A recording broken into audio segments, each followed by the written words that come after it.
Okay guys, so final exam review part 2. I'm going to start with number 14. So number 14 says find the exact value of the cosecant of pi over 3. So I'm going to do cosecant of pi over 3 is what I'm looking for. Cosecant, remember, is the same thing as 1 over sine. So if this had been like cotangent, that would be cosine over sine. So just remember those kind of identities there. And then if you look at your reference sheet, on my unit circle at pi over 3, which is right here, what is the sine value? It is square root of 3 over 2.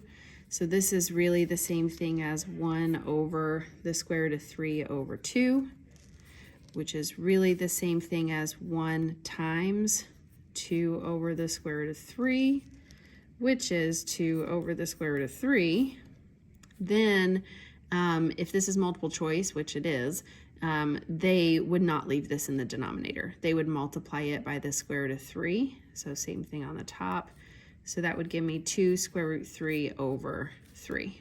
That's how they would write their final answer.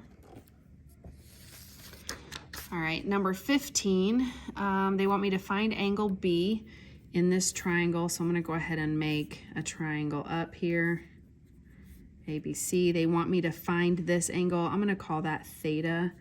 And then, let's see, they give me side A, which is right here, is 4.2. Side B is here is 8.1. And then angle C is 27.09 degrees, which is kind of a weird angle. Okay, so here's, like, I automatically want to do law of sines because it's the easy one.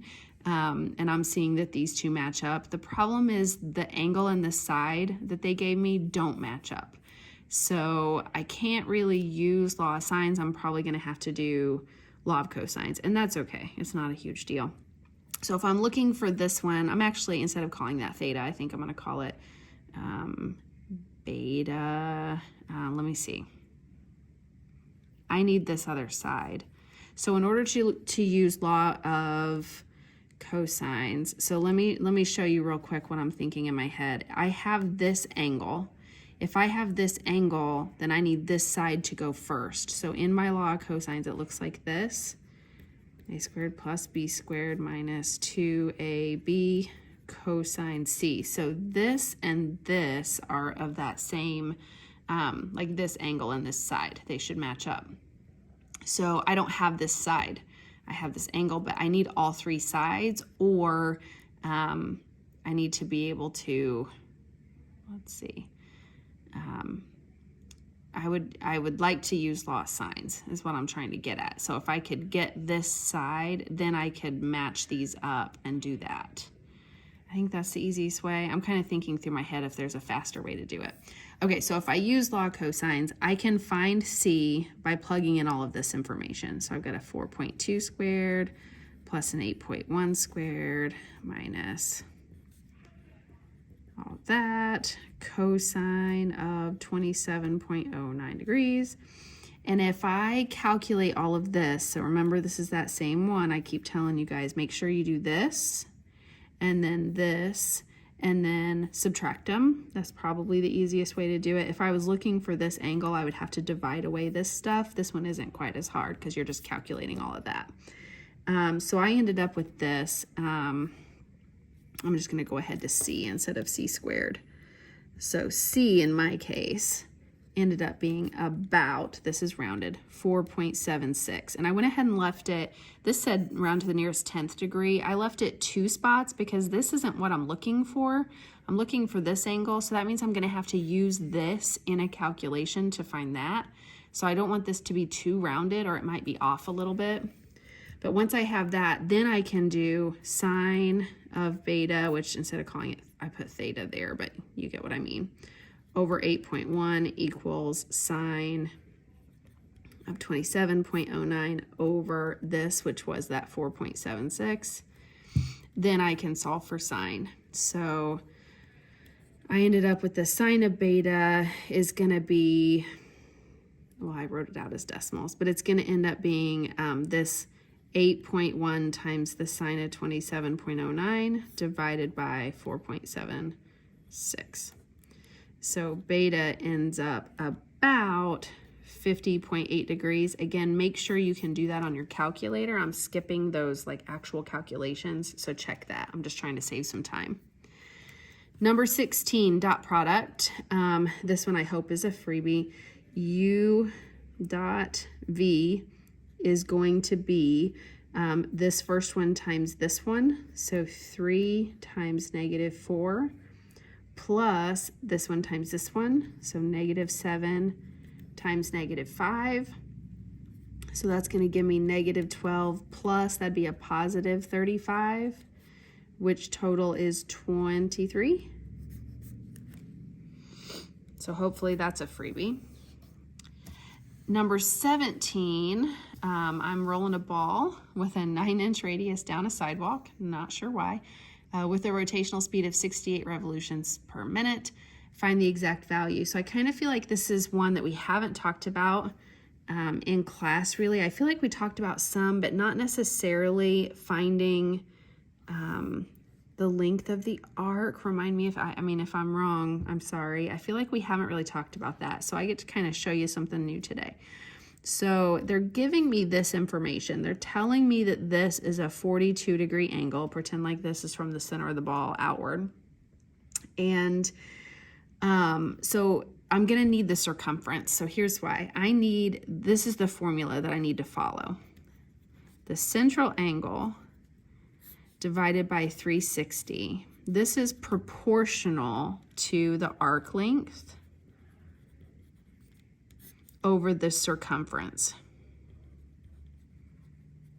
That says circumference if you can't read my handwriting, I'm sorry.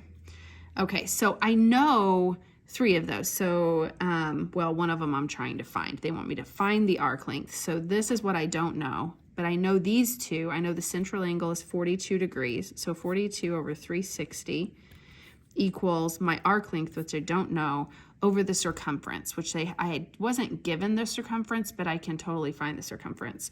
Circumference is just 2 times pi times radius. And they did tell me that the radius is 9 inches. So the circumference is really 2 times 9 pi, so that's 18 pi. So I just plugged this in right there. So if this is 18 pi, I really don't even care about the speed. That doesn't help me any in this situation. It's just kind of a filler number that they gave me. I need to just calculate this. So you could do it a couple of different ways. You could cross multiply, or you could divide this and then multiply by 18 pi. Either way, you're going to get the same answer. So x in this case should be 2.1 pi, and I'm not calculating that right this second. I don't know if it came out exactly as 2.1 or if that's rounded, but it does say give me the exact length, so I'm assuming that came out exactly, or I wouldn't have written it like that. So check that on your calculator and make sure you can get that. Okay. This next one, simplify this kind of complicated scenario. Anytime I see fractions and I've got addition or subtraction in between, I'm thinking I've got to get common denominators here. So I'm going to multiply these times each other. So I'm going to take this side times 1 minus cosine x, top and bottom. And then I'm going to take this side times 1 plus cosine x. And that'll give me a common denominator. So the denominator would be this, 1 minus cosine x, 1 plus cosine x, which I'll multiply out in a second. The top is going to be 1 minus cosine x minus, so I'm going to distribute this to both of those, minus 1 minus cosine x. Then I can simplify. 1 minus 1 is 0. This is a negative cosine minus another cosine, so I really have negative 2 cosine x over, let's multiply this out. This would be 1. This would be plus cosine x minus cosine x, so those are going to cancel. And then this would be minus cosine times cosine, which is cosine squared of x, like that.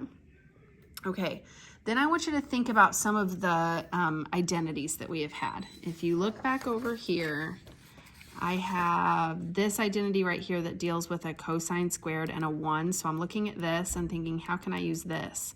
Well, if I move cosine over to here, cosine squared over to here, I'd subtract it. That means sine squared equals 1 minus cosine squared. So this is really just negative 2 cosine x all over sine squared of x. Now, this is going to seem kind of weird. I promise I have a reason for it. I'm going to separate out these two cosine, or these two sines. So this is going to be negative 2 cosine x over, I'm going to do a sine x and a sine x. That's the same thing as sine squared. Now, why would I do that? Here's why. This right here, cosine over sine, is really cotangent. And then this negative 2, if I kind of pull it off on the side and just make a 1 right here, 1 over sine is the same thing as cosecant. And then there's just this negative 2 out front. So I'm going to write this whole thing as negative 2. This right here is cosecant. And then this right here is cotangent. So this would be my final answer. And again, I'm trying to make it look like something that's on a multiple choice test, okay? You can't see that right this minute, but I promise that these methods are going to be helpful, okay? Okay. Number 19. Gonzo the Great is hanging from a bunch of balloons and is currently floating 157 feet directly above a lake. Okay, so here's Gonzo. I'm just going to draw a picture. He's floating above a lake. So here's my lake. And if I made a line straight down to the lake, that is 157 feet. Okay, from Gonzo, the angle of depression to one side of the lake is 42 degrees. Okay, so I'm going to go from here to here. Here's one side of the lake. Here's the other side of the lake. I'm going to say that this one is that 42 degree angle of depression. But remember, if Gonzo's looking straight out, an angle of depression is here. So this is 42 degrees.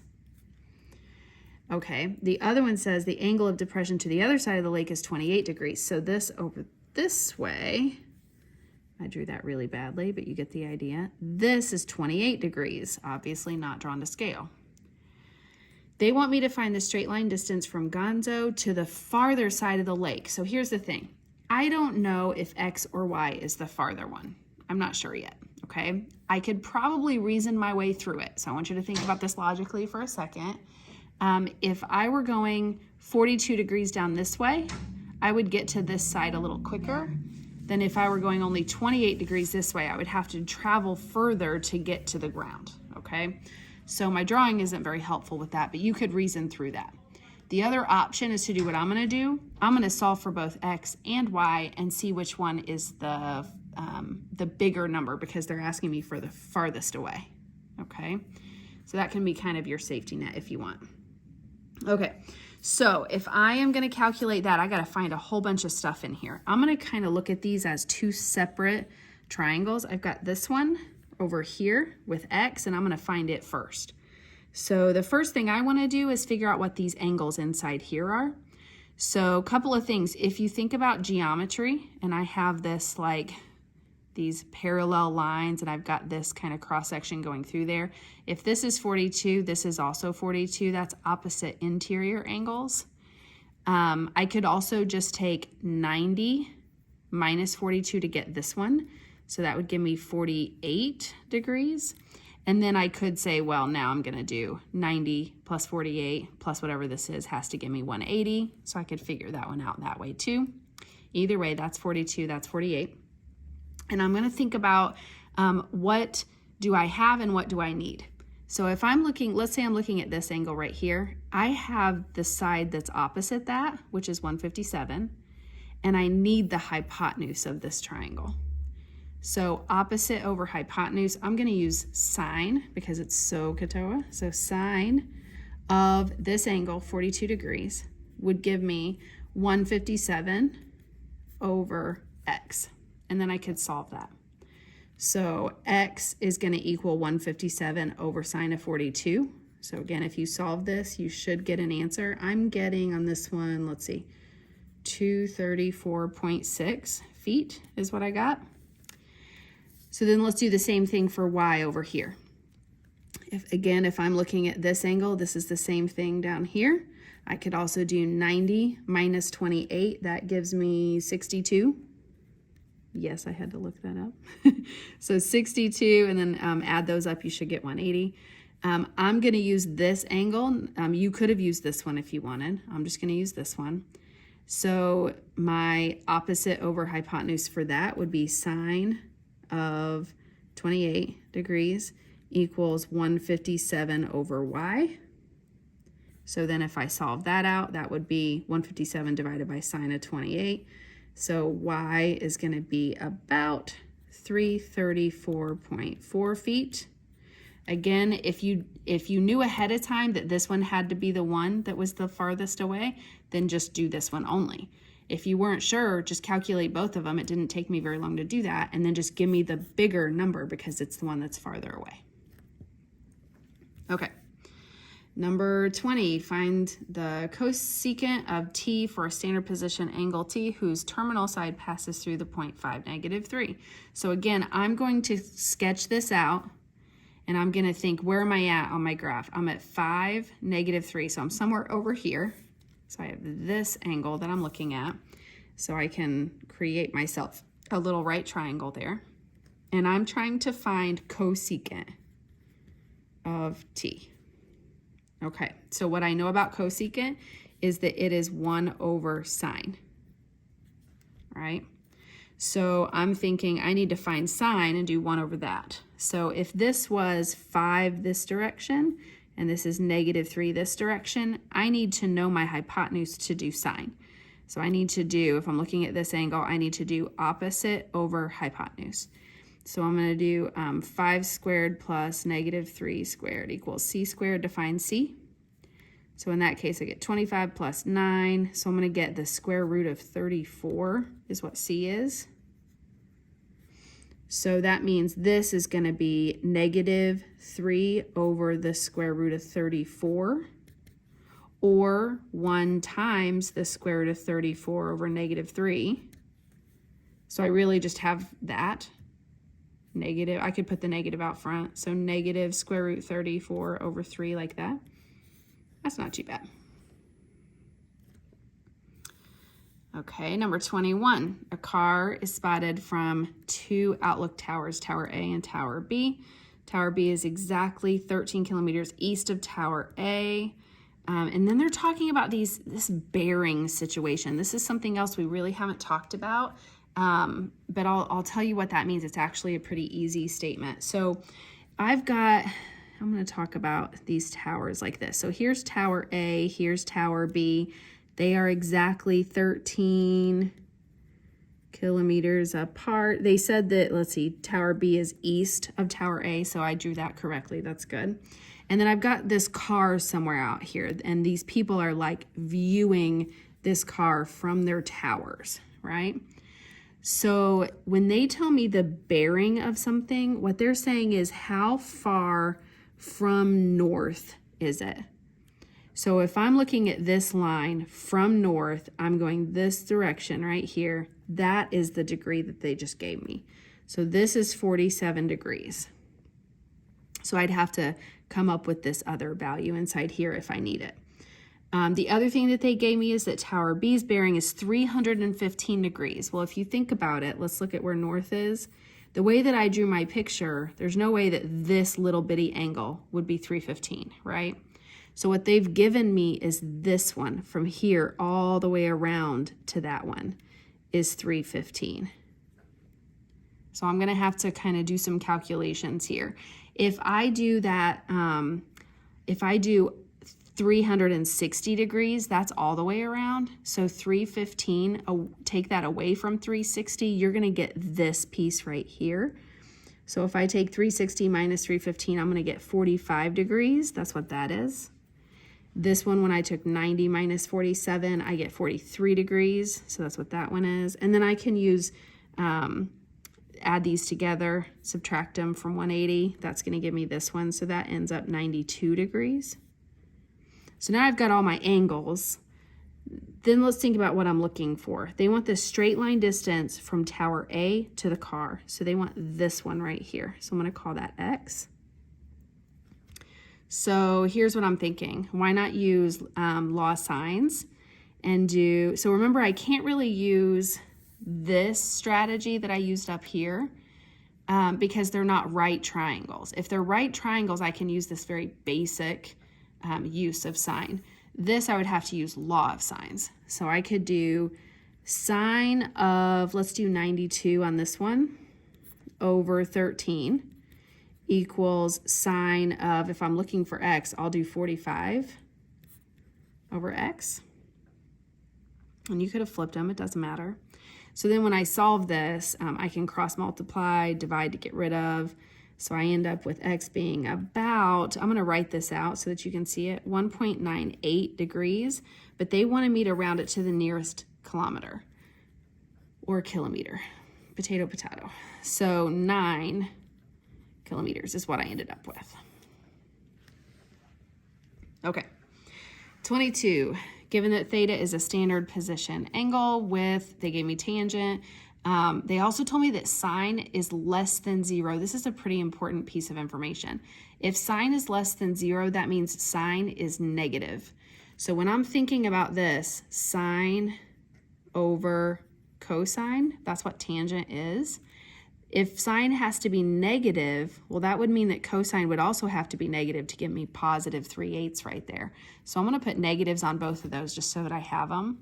And they want me to find the exact value of cosine. So I need to like go in and find some stuff. Okay, so first let's draw it out so that we have an image in our mind. So if sine was negative and cosine was negative, that means I'm going over -3 and then down -8. So it's something like this. And draw my right triangle in. So again, this was -3, this was -8. If I use Pythagorean theorem, I can find this side right here. So that'd be 9 plus 64 equals c squared. So I just squared both of those. That gives me 73. So the square root of 73 is c. Okay. And then I just need to remember what I'm looking for. I'm looking for cosine of theta right now. Cosine is going to be adjacent over hypotenuse. So SOHCAHTOA. So I'm looking for that one, adjacent over hypotenuse. So in this case, that is going to be -3 over square root of 73. And again, they don't like leaving it like that. So let's multiply both of those by the square root of 73. So this is really -3 square root 73 over 73. Beautiful. Okay, last three. Let's see here. Number 23 wants to know true or false. Are these true or false? So these are kind of those like verify the identity problems, if you remember back to when we were doing that. So the first one, secant and tangent and sine, and I've got a 1 over secant. So I'm going to start simplifying some of that. I'm going to do it down here. So A gives me this. Oh, that's a tangent. 1 over secant. Okay, so I'm going to start changing some of these things. I'm going to change secant to 1 over cosine. When you have no idea what else to do, just start writing things equivalently, okay? So tangent, I know, is sine over cosine, right? So if I do a sine over cosine here, that's going to be a sine times sine. So I'm going to write that as sine squared over cosine. I kind of skipped a step there, so if that messes with you, think that through. This is sine over cosine times sine. So that's sine squared over cosine. Okay, why did I want to do that? Because now I have a common denominator, so I can actually put these together. So that means I have 1 minus sine squared over cosine equals 1 over secant. Okay, so then I'm going to look back at that Pythagorean identity again that we used earlier. 1 minus sine squared, if I move sine squared over, that's really just cosine. So here I really just get cosine squared over cosine equals 1 over secant. That scared me. Okay, sorry, somebody opened the door and it scared me. Okay, this I can cancel one of those cosines, so I really just get cosine equals 1 over secant, and that is true. If I look here, cosine is 1 over secant. So this is a true statement. I really should write it as 1 over secant equals 1 over secant, but this is multiple choice, so you don't have to be so particular. And then B, part B, so this one I'm going to just write true up here by this one. My guess is they're going to give you, I can't remember how this was written on the test. I say they probably said, like, tell which of the statements are true. And it's like, first choice, like I, and then I, and then I, and you decide which ones are correct. This one was true.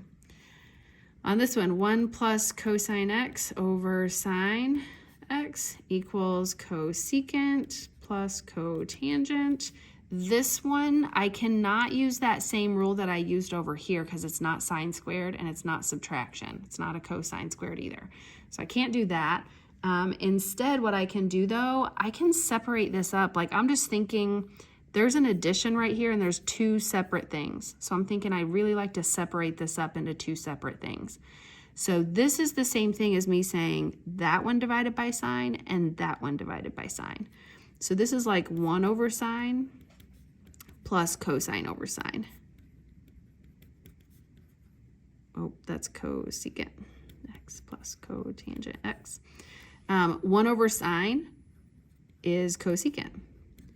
Cosine over sine is cotangent.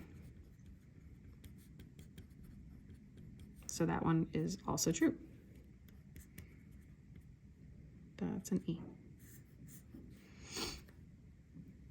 Okay, so then the last one, 1 plus tangent squared of x equals secant squared of x. I would immediately go back to my Pythagorean identities because I'm seeing some squared things here. And what I find is actually that exact statement. 1 plus tangent squared equals secant squared. So we know that is true because it's one of my identities. So this one is also true. I don't think all of them end up true, but if they do, it could happen. So don't stress about that. All right, number 24. This one is one that I was a little concerned about because this is actually not on your reference sheet anywhere. So I'm looking on the reference sheet for the half angle theorems. I want to make sure I didn't overlook it, but I don't think it's on here. I've got the addition and subtraction ones. I've got my cofunctions, law of sines, law of cosines. I don't see the half angle theorems anywhere. So that might be something you need to add on to your reference sheet, which is okay to do. The ones that I'm looking at are these right here in your book, those. The one for this one in particular is sine. So I'm looking at this top one right here, sine of u over 2. In this case, they wrote it as sine of theta over 2. I would write that down so that you have it. I would actually write all three of those down because I can't remember which one it gave you. So I would write all three of those down just so that you know how to use them. And then I've got a plus or minus. This one is 1 minus cosine of, in this case, theta. They put u, and then over 2. Okay. Once I have that, then I can work out like what I actually need from this problem. So they gave me tangent. I'm going to sketch it out again, just like always.